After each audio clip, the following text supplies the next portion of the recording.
Çanakkale 5 1720.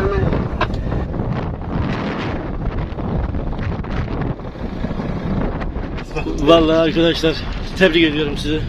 Hiç telaş etmeden. Sıkıntı yok. Bu yangınlar bizi yakmaz arkadaşlar. Yangın her yanımızı çevirdi. Bir tarafa çevirdik. Ama Allah aşkına tankerimizde kendimizi de yakmadık. Hamit'le Bahadır. S02.